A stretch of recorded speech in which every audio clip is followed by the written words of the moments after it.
The voice news से मैं किंजल कौर, जहां हम बताते हैं आपके आसपास की जुड़ी घटनाओं के बारे में, जिसका सीधा है जनता से सरोकार। एक नजर आज की सुर्खियों पर। वलसाड़ एसपी डॉक्टर कर्णराज वाघेला ने नंदीग्राम तलासरी चेकपोस्ट का किया दौरा। NH 48 पर जाम की समस्या से निपटने के लिए ठेकेदारों को दिया आवश्यक मार्गदर्शन। चांदीपुरा वायरस से निपटने के लिए वलसाड़ जिला स्वास्थ्य विभाग और सिविल अस्पताल सिस्टम अलर्ट मोड पर। दादरा नगर हवेली से भाजपा सांसद कलाबेन डेलकर ने सांसद में दादरा नगर हवेली एवं दमन दीव को असेंबली देने पर दिया जोर। कुंभकर्ण की नींद में टॉरेंट पावर, दमन में फिर एक गाय की करंट लगने से मौत। संघ प्रदेश दमन के समुद्र किनारे पर पर्यटक अश्लील हरकतें करने से नहीं आ रहे बाज। जिला कलेक्टर ने भारी बारिश में प्रशासन द्वारा किए गए कार्यों की दी माहिती। धर्मपुर स्थित श्रीमद राजचंद्र आश्रम में 29 से 31 जुलाई तक योग कोच और योग ट्रेनरों की तालीम का होगा आयोजन। बुधवार को वापी स्थित मीडिया चैरिटेबल ट्रस्ट द्वारा द्वितीय वार्षिक रक्तदान शिविर का आयोजन किया गया। अब समाचार विस्तार से। वलसाड़ एसपी डॉक्टर कर्णराज वाघेला ने नंदीग्राम तलासरी चेकपोस्ट का किया दौरा। NH 48 पर जाम की समस्या से निपटने के लिए ठेकेदारों को दिया आवश्यक मार्गदर्शन। पिछले 2 दिन से वापी से होकर गुजरने वाले अहमदाबाद मुंबई राष्ट्रीय राजमार्ग संख्या 48 पर भारी जाम की समस्या से निपटने के लिए वलसाड़ जिला एसपी डॉक्टर कर्णराज वाघेला ने वापी डिवीजन के DYSP VN दवे के साथ गुजरात महाराष्ट्र सीमा पर नंदीग्राम तलासरी चेकपोस्ट का दौरा किया, जिन्होंने यातायात के समाधान के लिए पालघर के तलासरी पुलिस अधिकारियों, राजमार्ग पर पुल बनाने वाले ठेकेदारों के साथ आवश्यक चर्चा और मार्गदर्शन किया। जिला एसपी डॉक्टर कर्णराज वाघेला ने टेलीफोन पर बातचीत में कहा कि पिछले 2 दिनों से महाराष्ट्र गुजरात सीमा पर सह्याद्री रिसोर्ट के सामने राष्ट्रीय राजमार्ग संख्या 48 पर चल रहे पुल निर्माण कार्य के कारण ट्रैफिक की समस्या उत्पन्न हुई है। हाईवे पर 10 किलोमीटर तक लंबी गाड़ियों की कतारें लग गई थी। इस बात के संज्ञान में आने के बाद तलासरी पुलिस और भिलाड़ पुलिस की संयुक्त टीम द्वारा यातायात की उचित योजना बनाकर यातायात को नियंत्रण किया गया। इस बीच वलसाड़ जिला एसपी डॉक्टर कर्णराज वाघेला ने घटनास्थल का दौरा भी किया। एसपी डॉक्टर कर्णराज वाघेला ने बताया कि इस दौरे के दौरान पता चला कि मानसून के दौरान यहां राष्ट्रीय राजमार्ग बेहद खराब हो गया है। ऐसे में पुल के ठेकेदारों ने निर्माण सामग्री भी इस तरह रख दी जिससे वाहनों का आवागमन बाधित हो गया है। इसलिए हमने पालघर जिले के तलासरी पुलिस स्टेशन क्षेत्र में आने वाली इस सड़क पर यातायात के बारे में पुलिस के साथ साथ ठेकेदारों से भी चर्चा की।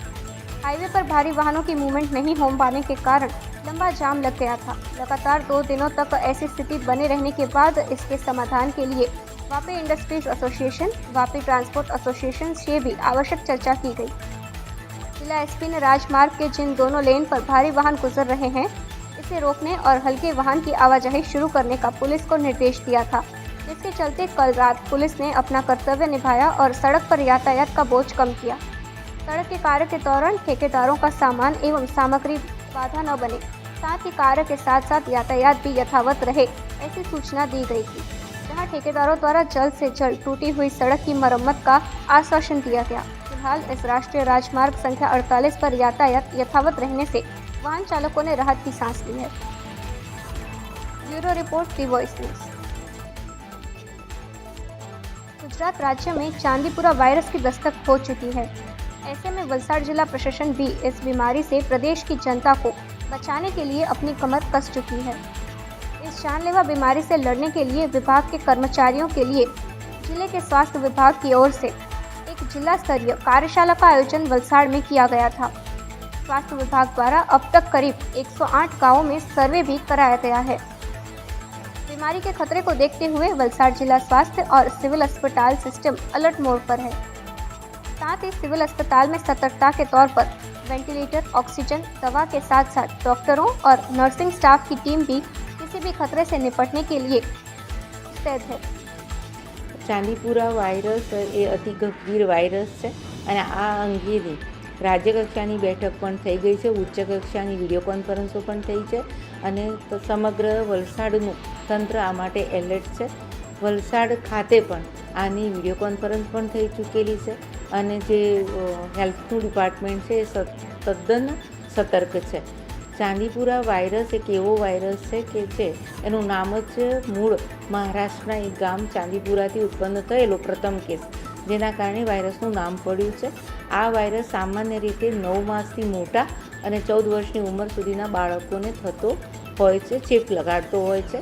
એની સામાન્ય લક્ષણો જોઈએ તો બાળકને તાવ આવવો, ખેંચ આવવી, ઝાડા ઉલટી થઈ ગઈ. આ બધા કિસ્સાઓમાં બાળકને ઘરે ના રાખતા તરત જ મા બાપે એને નજીકના PSC કે હેલ્થ સેન્ટર કે નજીકના કોઈ દવાખાનામાં બતાવવા લઈ જવું જોઈએ. આ એક ખાસ આપના તરફથી પબ્લિકને જાણ કરવી જરૂરી છે. બધા પેરેન્ટ્સે ધ્યાન રાખવું જોઈએ કે દિવસ દરમિયાન પોતાના બાળકોને ફૂલ સ્લીવના કપડાં પહેરાવે અને રાત્રે બધાને શક્ય હોય ત્યાં સુધી મચ્છરદાનીમાં સુવડાવે. ખાસ કરીને ચાંદીપુરા જે વાયરસ છે સેન્ડ ફ્લાયથી થતો રોગ છે. સેન્ડ ફ્લાય ક્યાં ઉત્પન્ન થાય તો જ્યાં કાચા મકાનો છે, માટીના લીપણવાળા ઘર છે, જ્યાં તિરાડ બળે અને એ તિરાડમાં આ વાયરસ થતો હોય છે. અને આ જે સેન્ડ ફ્લાય છે અને દિવસ દરમિયાન જે મચ્છર હોય છે આનાથી એ સ્પ્રેડ થતો હોય છે, આ માખી કરડવાથી.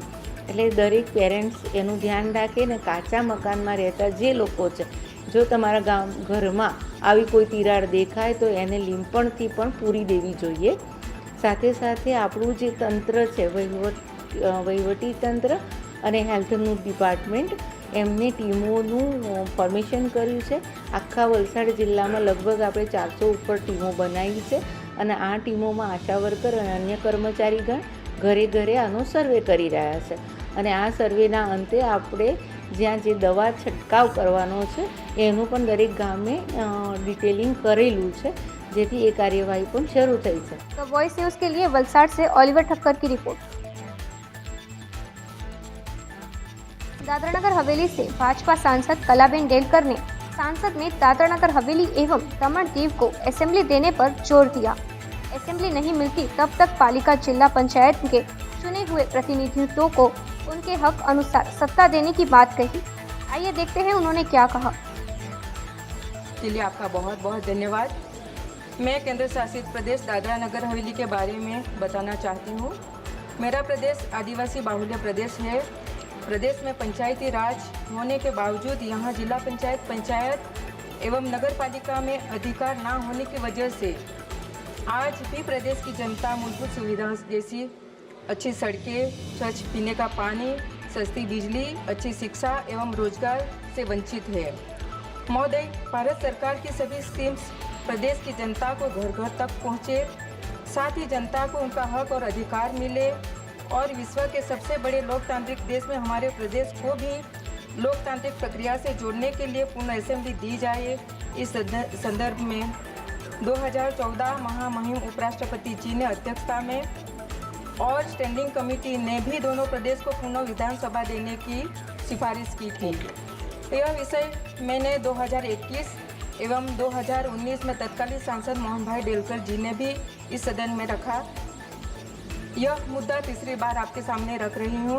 महोदय, मैं आपके माध्यम से महामहिम राष्ट्रपति जी एवं भारत सरकार से नम्र निवेदन करती हूँ कि इस विषय को गंभीरतापूर्वक लेकर इस विषय पर उचित कार्यवाही की जाए और दादरा नगर हवेली एवं दमन दीव पूर्ण असेंबली दी जाने की दिशा में कार्य शुरू करने की कृपा करें। महोदय, जब तक असेंबली का गठन ना हो जाए तब तक सभी स्वराज संस्था को पूर्ण अधिकार दिए जाए। बहुत बहुत धन्यवाद। जय हिंद, जय दादरा नगर हवेली। तो वॉइस न्यूज़ के लिए कुणाल मेराई की रिपोर्ट। संघ प्रदेश दमन में एक बार फिर करंट लगने से गाय की मौत की घटना सामने आई है। दमन के नानी दमन दिलीप नगर गली नंबर 4 स्थित विशुल अपार्टमेंट के सामने बिजली के पोल के पास छोटे बच्चे खेल रहे थे। इसी दौरान एक गाय वहां से गुजर रही थी और बिजली के खंभे के पास करंट की चपेट में आ गई, जिससे गाय करंट के तेज झटके के साथ जमीन पर गिरकर छटपटाने लगी और पल भर में ही गाय की मौत हो गई। घटना की जानकारी जब दमन गौरक्षा मंच के सदस्यों को हुई तो वे घटनास्थल पर आए और पुलिस की मदद से गाय को वहां से टेम्पो में डालकर दफनाने के लिए ले जाया गया। हालांकि दमन में दिलीप नगर, जो कि एक पॉश रियासी इलाका है और जहां घटना हुई है वहां छोटे बच्चे खेल रहे थे। गाय की जगह कोई छोटा बच्चा या किसी भी व्यक्ति की करंट लगने से मौत हो सकती थी। दमन में करंट लगने से अब तक 4 गायों की मौत हो चुकी है। ऐसे में दमन गौरक्षा मंच के सदस्यों ने मांग रखी है कि दमन टोरेंट पावर क्षेत्र के विभिन्न इलाकों में भूमिगत बिजली कनेक्शन और अन्य बिजली के पोल और डीपी में बिजली लाइनों के लीकेज मरम्मत कार्य को तुरंत किया जाए। लगातार हो रही ऐसे घटनाओं को रोकने और कुछ ठोस कदम उठाने के लिए दमन गौरक्षा मंच के कार्यकर्ताओं ने टोरेंट पावर के कार्यालय पहुंचकर इस मामले पर चर्चा की, जहां टोरेंट पावर के अधिकारियों ने आश्वासन दिया कि वह इस संदर्भ में एक स्पेशल टीम बनाएंगे और ऐसे स्थानों को पिन पॉइंट कर जल्द ही बिजली के तारों की मरम्मत करेंगे। अब देखना यह होगा कि टोरेंट पावर आने वाले दिनों में इंसानों और जानवरों की जान बचाने के लिए किस तरह काम करेगा या फिर अपनी कुंभकर्ण वाली नींद में ही मस्त रहेगा। आज हम लोग ने टोरेंट पावर के साथ मीटिंग कि आप देख सकते हो कि आज ये तीसरी घटना घटी है। तो गाय ने अपना बलिदान दिया है, तो करंट लग के उसका देहांत हो चुका है। उस विषय पर हम लोग ने टोरेंट पावर के मुख्य अधिकारियों के साथ बैठकर बातचीत की और आगे ये घटना नहीं घटे उसके बारे में हम लोग ने मीटिंग की और बताया गया उन्होंने कि हम सभी एरिया में या गांव में सिटी में जाके हम सर्वे करेंगे, जहाँ जहाँ वायर खुले वो हम बंद करवाएंगे और स्पेशल हम एक टीम बनाएंगे और एक ग्रुप बनाएंगे ताकि जहाँ भी ये घटना घटी है वहाँ पे वापस घटना नहीं घटे और आने वाली घटना को हम रोका जा सके। संघ प्रदेश दमन का समुद्र तट अब हॉलीवुड के बे वॉच समुद्र तटों जैसा लगता है, क्योंकि दमन के समुद्र तट पर एक के बाद एक अश्लील हरकतों के वीडियो सामने आ रहे हैं। दमन के नामोपथ या बड्ढी दमन स्थित राम सेतु के समुद्र तट पर एक जोड़ा बारिश के ठंडे मौसम में बिना किसी शर्म के सरेआम किस कर रहा था। हालांकि जोड़े लग रहा था कि उन्हें कोई नहीं देख रहा, लेकिन जब जोड़ा सार्वजनिक रूप से ऐसी अश्लील हरकत कर रहा था तो सामने से एक जागरूक नागरिक ने इस अश्लील हरकत को अपने मोबाइल कैमरे में रिकॉर्ड कर लिया। यह वीडियो अब सोशल मीडिया पर वायरल हो रहा है। कुछ समय पहले भी एक युवती सोशल मीडिया पर छा जाने के इरादे से दमन के समुद्र तट पर टॉपलेस हो गई थी, जिसके बाद एक कपल को बड्ढी दमन स्थित जमपोर बीच पर सरेआम सेक्स करते हुए देखा गया था। और अब सरेआम किस करने का वीडियो वायरल होने से दमन की छवि खराब हो रही है। दमन पुलिस के लिए अब एक्शन मोड में आना और सार्वजनिक स्थानों पर ऐसी हरकत करने वालों के खिलाफ सख्त और दंडात्मक कार्रवाई करना जरूरी हो गया है। Bureau report, the voice news. Gujarat में पिछले कुछ दिनों से लगातार हो रही बारिश के चलते लोगों का जनजीवन अस्त व्यस्त हो गया है। ऐसे में नवसारी जिला कलेक्टर शिप्रा आग्रे ने जिले में प्रशासन द्वारा किए जा रहे कार्यों की जानकारी साझा की। आइए देखते हैं उन्होंने क्या कहा। આશરે આજે આશ્રય સ્થાનો પર અને પોતાના રિલેટિવ્સ સંબંધીઓના ત્યાં એવા લોકો મળીને 233 જેટલા લોકો સ્થાનાંતર કરી ચૂક્યા છે। આમાંથી જે લોકો આશ્રય સ્થાન પર રહે છે એમના માટે રહેવાની, ખાવાની અને હેલ્થની બધી સગવડ જિલ્લા વહીવટીતંત્ર તરફથી કરવામાં આવેલી છે। જિલ્લામાં મેજર સ્ટેટ રોડ છે 6 જેટલા બંધ છે અને સાંજે 4 વાગ્યા સુધી 78 to 80 એવા પંચાયતના રસ્તાઓ બંધ હતા। આ બધા રસ્તાઓ પર જિલ્લા વહીવટીતંત્ર અને પોલીસ તંત્ર આ બેમાંથી સ્ટાફ અવેલેબલ છે। લોકોને હું અપીલ કરું છું કે આ રસ્તાઓ પરથી આપ લોકો ન જાઓ, થોડો ભલે લાંબો ફેરવો પડે તો પણ આપ લોકોને બચાવવા માટે અમારી મદદ કરજો। બાકી જિલ્લામાં ડિઝાસ્ટર કંટ્રોલ રૂમનો નંબર ફરી એકવાર મીડિયા સુધી બધાને આપવા માંગુ છું। 02637 આ નવસારીનો કોડ અને નંબર છે 233002 25940। દરેક તાલુકામાં અમારા નોડલ અધિકારી કામગીરી કરે છે। એના સાથે ટીડીઓ, મામલતદાર અને પ્રાંત આ લોકોની ટીમ લાઇન ડિપાર્ટમેન્ટમાં હેલ્થ ડિપાર્ટમેન્ટ પાણી પુરવઠા જેમાં લોકોને કોઈ હેરાની નહીં થાય અને પાણી પુરવઠો ક્લોરિનેશન સાથે કોઈ ઇન્ફેક્શનની બાધા નહીં રહે એના માટે પણ કાળજી લઈએ છીએ। લોકોને આ ટોટલ સમયમાં આટલી જ રિક્વેસ્ટ વિનંતી છે કે આપ લોકોએ કોઈ પણ પરેશાની આપ લોકોને હોય અને બધું તો બનાવ બને છે ડિઝાસ્ટર રિલેટેડ, તો આપ લોકો ડિઝાસ્ટર કંટ્રોલ રૂમ હું તો પોતાના તાલુકાના ટીડીઓ, મામલતદાર કે કલેક્ટર કચેરીમાં ફોન હોય કે સોશિયલ મીડિયા પર આપ લોકો માહિતી પહોંચાડી શકો છો। આપણા માટે જિલ્લા વહીવટીતંત્ર મદદ કરી રહ્યું છે. આ વરસાદમાં શાળા માટે આજે રજા જાહેર કરવામાં આવેલી હતી. સવારે લોકલ પરિસ્થિતિ અને વરસાદ કેવો છે, રાત્રે કેવો વરસાદ થયો છે એના મુજબ વહેલા આપણે નિર્ણય લઈએ છીએ કે આ દિવસે શાળાઓમાં રજા રહેશે માટે. એના માટે પણ જિલ્લા વહીવટીતંત્ર તરફથી જે પણ ઓફિશિયલ કમ્યુનિકેશન આવે એના ઉપર ભરોસો રાખો. કોઈ પણ અફવા હોય, કોઈ પણ મિસ ઇન્ફોર્મેશન હોય એના ઉપર ભરોસો ન. तो वॉइस न्यूज़ के लिए ओलिवर ठक्कर की रिपोर्ट।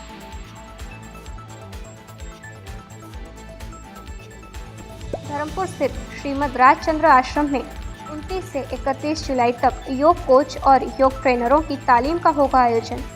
गुजरात राज्य योग बोर्ड द्वारा पूरे गुजरात में मुख्य जिम्मेदार योग कोच और योग ट्रेनरों के साथ 1000 से अधिक योग कोच और योग ट्रेनरों के 3 दिवसीय नवशीय रिफ्रेशर और एडवांस शिविर का दिनांक 29/7/2024 से 31/7/2024 तक श्रीमद राजचंद्र मिशन धर्मपुर में आयोजन किया गया है, जिसका उद्घाटन समारोह 29 जुलाई को सुबह 9 बजे श्रीमद राजचंद्र आश्रम धर्मपुर में आयोजित किया जाएगा। द वॉइस न्यूज़ के लिए ओलिवर ठक्कर की रिपोर्ट।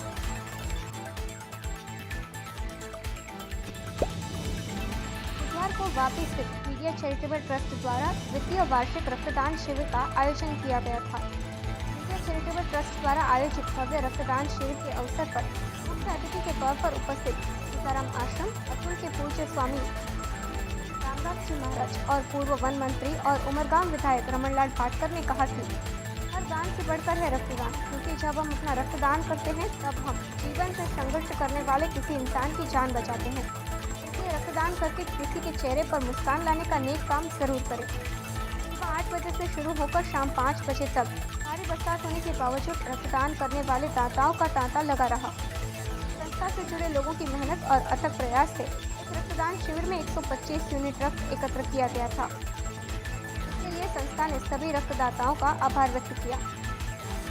ब्यूरो रिपोर्ट, दी वॉइस न्यूज़।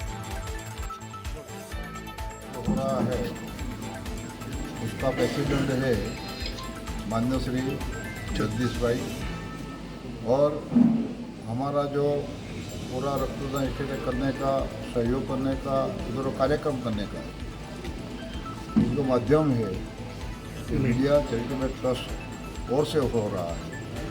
और जब भी चैरिटेबल ट्रस्ट है तो वे सब पत्रकार का संगठन समूह करके और रक्तदान की एक शिविर आज वापी विस्तार में हो रही है, राजस्थान भवन में हो रही है। और मैं अपेक्षा रखता हूँ तो शिविर में हजारों लोग इधर आएंगे, रक्तदान करेंगे और इसका लोगों के उपयोग के लिए वो रक्त काम भी आएगा। आभार। तो ये थे आज के समाचार। अपनी आसपास की घटनाओं की माहिती आप हमारे व्हाट्सएप नंबर 9898889116 पर भेज सकते हैं। अपनी आसपास की खबरों को देखने के लिए बने रहिए द वॉइस न्यूज़ के साथ। खबरों में बने रहने के लिए तो वॉइस न्यूज़ को सब्सक्राइब करें और बेल आइकन दबाएं।